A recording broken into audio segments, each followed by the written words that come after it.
going to be talking about World of Warcraft and MMOs in general, and I'm going to dig a little deeper on the virtual communities within them. So, if you're not familiar with what an MMO is, essentially it is a gaming platform that allows a large multiplayer experience. So, it allows a lot of users to play at the same time with each other, with friends, with complete strangers. So, it's really a different experience than just playing a regular console game. What's interesting about World of Warcraft is, as you can see here, they've actually had over 100 million registered accounts by 2016, which is an astonishing number. But keep in mind that is a skewed number because it is common for users to have multiple accounts. But regardless, that's still a lot of players. So if you're not familiar and you've never played one yourself, I just wanted to kind of give you an example of what it looks like in-game. This is a raid, most likely by a guild, and as you can see there's a lot of different players. These are all different people playing within the same game, fighting the same boss. So it's really cool in a sense as it brings a lot of people together. It's typically is a very fun experience. If you're more of a casual player, it can get a little stressful if you're a hardcore player, but it's still a cool thing to do with friends or even complete strangers. But the first topic we talked about is no email, and Blizzard has done a really good job of trying to really ease off on the emails because they've had so many phishing scams. It's very common if you're a player to get emails that look legitimate. However, they are oftentimes scams that are just trying to steal your password credentials. So, they've really tried to cut down on their email communications and really rely on other forms of communication. So some of those other forms that are really popular are their in-game messaging. There's different chat channels that you can join. It can be a trade chat if you're interested in trading certain things, or just general, as well as individual classes that are within the game. Another form of communication is application messaging. This is something that's newer that Blizzard's utilized. And it's on a mobile platform. So essentially you can, if you're part of a guild, you can continue your conversations outside of the game as long as you have your phone, so you can log in and talk to your friends that way. So guild messaging, again, that's kind of in-game and outside of the game now. And then lastly, the discussion boards, which are probably the most notorious way of communicating. There's discussion boards for individual classes, for certain topics of World of Warcraft. So it's really a cool way that you can talk to people and share your experiences about the game or actually learn more about the game. So they've really gone away from email in general. The second topic is the hype cycle, and I feel the neural networks is kind of the most applicable regarding World of Warcraft. And Blizzard has really made an effort to implement smarter AI. So if you haven't played their games before, World of Warcraft, at least currently, really relies on battles. So there's a lot of computer players that are part of that. But what they're trying to do is they're trying to make it to where those computer players are more realistic, more human-like. So they mimic your behaviors, they'll fight along with you, they'll fight against you, and they'll kind of adapt depending on how you're playing, which is really, really cool. So it's something that's definitely being implemented now and something that they plan on improving as they go along. Mary Meeker talked about quite a few things in her presentation, but I wanted to talk about just a few of the topics that she discussed. And regarding new content types emerging, we're definitely seeing that now. It seems like almost every month something new is starting, especially with Twitch. That has blown up to be a massive platform for gamers. And with the rise of technology, we're seeing development companies, just popping out of everywhere essentially, which is good for us because that gives us more options. Regarding cybersecurity, I think this is probably the scariest thing, especially with MMOs, and WoW in particular, is they're very highly attacked essentially, and it's from DDoS attacks when they're trying to crash servers, and phishing scams when they're trying to steal password credentials from individuals to steal their accounts, which is kind of scary. I've actually had this happen before. and it's very easy now because these hackers, they're getting smarter. They're making smarter phishing scams that look so legitimate. So it's very easy if you're not really familiar with what a phishing scam looks like or what to expect from one of those. It's very easy to lose your password information. Regarding Kevin Kelly, he talked about 12 points really, but two of them really stood out for me regarding WoW, and that's cognifying and screening. So the cognifying I've already kind of discussed, but the rise of AI and machine learning, we're seeing it implemented in so many different platforms now, and it's really a large part of World of Warcraft, and it's something that makes their game as good as it is. The reason it's, such a popular game with so many people is because the in-game experience is really fluid and it feels natural. So it's something they're definitely going to continue to work on. Regarding screening, I think this goes for all MMOs at this point. There's really been a push to make video games more accessible. So long time, the times of sitting at your desktop for hours and hours, that's kind of going away. Because now with World of Warcraft, you can actually complete quests through your phone. You can talk to guild members through your phone. So they've really made an effort to make the game accessible through other means. So it's something that's definitely going to continue to grow, considering there's so much money in the mobile market. And really just keeping users engaged is going to be beneficial for them. Regarding Jeff Bezos, I think there was really two things that stood out to me with him, and one thing he pointed out was how Amazon utilized AI for determining recommendations. I think something like this would be really cool to implement in a gaming platform if you can modify a user's experience based off of their input. So if a player played a certain way, you can adjust the UI to accommodate their play style. I just think there's a lot of really cool things that you can do with this. And the other big thing is really extending their platform through other devices. So when you think of Alexa or Google Home, I think if you're able to take certain game mechanics and extend that out to devices like that, you really make the game more accessible and a lot more engaging. Regarding artificial intelligence, we've talked a lot about this already, but one point that was made in one of the discussions was Google Translate and how they improve their system with artificial intelligence by using neural networks. Something like Google Translate I think would be really cool in an MMO, only because when you start a game now, you are very gated by region, so you can't really communicate with people outside of your region. So if you have a really good guild that's in China, you really have no way to play with them or engage with them. So it's very gated. If you were to implement something like Google Translate, where you can all be part of the same platform and it can translate what you're saying so it's understood by people of different languages, I think it would be really neat to be able to bring a larger group of people together. The other big thing that was discussed was job displacement with AI, and for the gaming industry, I think that is something they don't have to worry about. If anything, I think it's going to bring in more jobs. So my Pew report was on technology dependency. Again, we've talked about the mobile platforms already, but gaming industries are definitely leading more towards mobile platforms. Really any platform that allows a user to be more heavily engaged and kind of have their hands on the game at all time. So this is something that's not going to help this. It's going to make us more dependent because we're going to have more avenues to access our games. So it's something that I do think people are going to struggle with. So we're just going to have to figure out ways to kind of mitigate that exposure. Regarding social media ruins your life or not, this is an image from South Park. It's probably my favorite episode. And it's on World of Warcraft.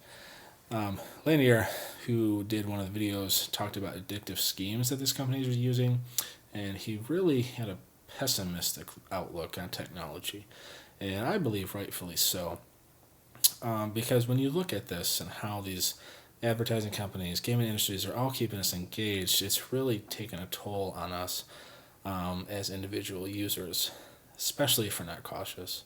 So World of Warcraft heavily relies on positive reinforcements within their game, and it's a way to keep us engaged longer, as well as the use of dailies, which is, it requires you to log in every single day to kind of grind out those reputation grinds. So everything about the platform itself really keeps us engaged. Regarding unlocking the web, this is something that I think could benefit Blizzard in a sense, as the data that they use and the data that they keep on us, to my knowledge, is not being abused currently. However, I do think that at any time it could be abused. So, when you think of the data that companies like gaming companies have, especially if it's subscription based, they have our financial information, credit card information, email address, our actual address. There's a lot of identifiers that could compromise our personal privacy. So if we were able to have more control over that, I'm not sure how much that would change how Blizzard does their business, specifically for the gaming industry, only because it really doesn't rely on that personal data for income. So I think it's something that may not be an issue now, but as we advance, could open up the doors for exploitation. Regarding Solid, I think the node idea is really cool in the sense of it ties in all these different platforms, all these different applications into these nodes where you control how you want to share your data, how you want to share your content. And I think if games were kind of brought into that node environment where you were able to take in-game experiences and easily share that with people you wanted to share that with, would be really cool, and another layer to keep you engaged. Regarding Facebook, there's two things that really stood out to me with this, and that's transparency and censorship. Transparency is something that Blizzard is not really good with, specifically because they're a gaming company.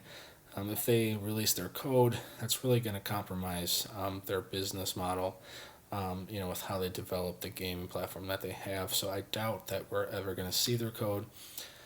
But the other big thing is censorship. And this is something that, is different for every platform. Specifically with Blizzard, you have to be cautious because they can block users, and often do, for inciting insensitive topics or talking about things that may offend other people. So it's something I think is an issue currently, but I only see it getting worse in the future, unfortunately, because it seems as a whole, whether you call it becoming more aware or more insensitive, there's just always going to be a reason for people to get banned on this platform. So I think it's something that definitely should, it needs more attention at least. Online harassment is definitely a huge part of MMOs. World of Warcraft is notorious for this. Whether you're a casual player, actually, I think more so if you're a casual player, because maybe you don't know how to play the game as well as other players. That often brings out rather hateful harassment from dungeon runs that you're doing, even in guilds. If you're part of a guild that's doing like a 25-man raid and you mess something up on accident, it's embarrassing because you get yelled at, other people yell at you, it becomes this big ordeal. And honestly, it does cause a lot of problems for people, and it really does turn people off to more of the hardcore gaming. But it's definitely something that's always been part of WoW, unfortunately. And it's hard to mitigate that because you have these chat features, and how do you stop someone from saying something beforehand? So it's like you really can't. So the best they can do is kind of handle it how how they've been handling it, and ban players for trolling other players or saying hurtful things. Regarding the privacy, again, as I've mentioned earlier, I just don't see Blizzard ever revealing their code, only because it just opens up the door for way too much exploitation. And that's from the player side of things, players exploiting the game for their own benefit, or from other development companies trying to steal their code. I just don't see it ever being an open source type of platform. Regarding Citizen 4, this was the Snowden reports, if you remember. This is something that I think, at least I hope, is the case. It's something that we really shouldn't worry about right now, but it's something that we should always be cautious about. Blizzard, again, as a company, has a lot of our personal data, a lot of our personal information.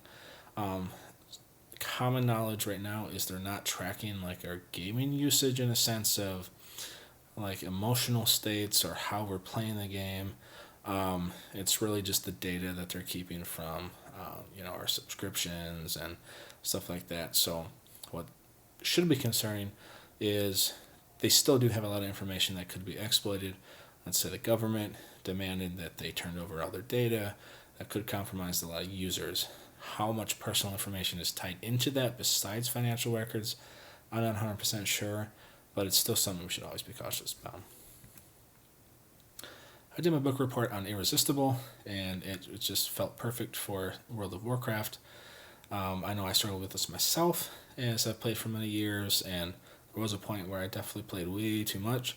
But the psychology of it that Adam Alter talks about is the positive reinforcements, and you can see in the image here that there's this bright yellow glow. That was with leveling up, and it might seem subtle, but it's really feeding into those rushes that we're looking for on a psychological level. So when we get that flash of light, kind of like slot machines, we want it again and again and again. So they have all these subtle cues within the platform that kind of feed off of that and keep you more engaged and really keep you logged in for longer. The gamification that he talks about, while this is a game, he uses ideas like achievement points or awards as kind of other things that keep us engaged, really keep us chasing the next thing. So it's definitely something that their whole business model really runs off of. So regarding memes, if you are not familiar with WoW, you may not get some of these, but if you've ever played, these are pretty hilarious. Something that is definitely something I've experienced is when the raid leader asks who pulled, that look on her face. It's definitely a frightening experience, especially if you're in a large group. Everyone's stressing out because you've been grinding for hours, and then you accidentally pull the boss and wipe everybody. It's always a big ordeal. Usually someone's yelling, always pointing the finger. So it's just a funny meme, but it's definitely part of the culture. Because there's just so many memorable experiences in WoW that you have to make memes out of them. Regarding effective computing, this isn't something that's in the platform now, but it's something I really, really hope becomes part of the platform in the future. And, I think it'd be a cool way to really make the game more lifelike in a sense. So let's say if you were really excited, if the computer was able to pick up on that and your in-game avatar was able to mimic that behavior, I think it'd just be another level of really becoming immersed within the game. Regarding Tor, this is kind of a catch-22. If you were solely just surfing the forums or the discussion boards and just looking at them, Tor could provide a benefit and keep your personal information secure. However, if you want to comment, it would be negated by the fact that you have to input an email address, a password, and personal identifiers that would compromise your security. The last topic, which I find to be the most interesting, is dating. And this is a real image with real people who both met in World of Warcraft. And I personally know people who actually have gotten married from guilds that I've been a part of. A lot of people who have dated and had serious relationships by meeting online, specifically within the WoW platform. So it's a really interesting part of it.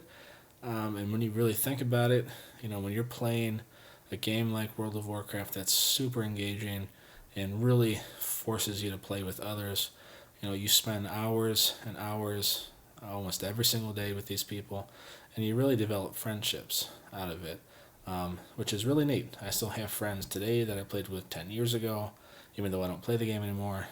So it is a cool way to meet a lot of people. And a lot of successful stories have come out of it of people actually getting married. So definitely think it's a big part of the community. Regarding the future of MMOs, I think there's kind of three main points.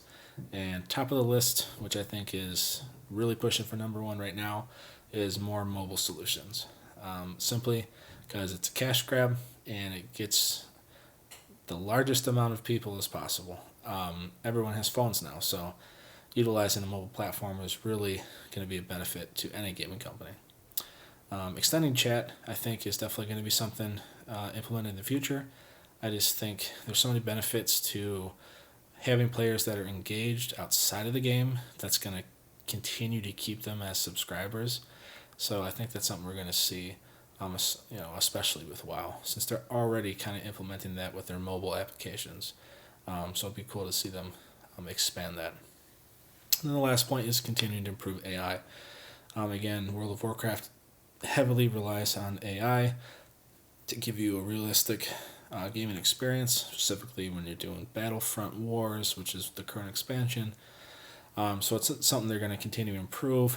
The more realistic they have the gameplay experience, the more engaging it's going to be.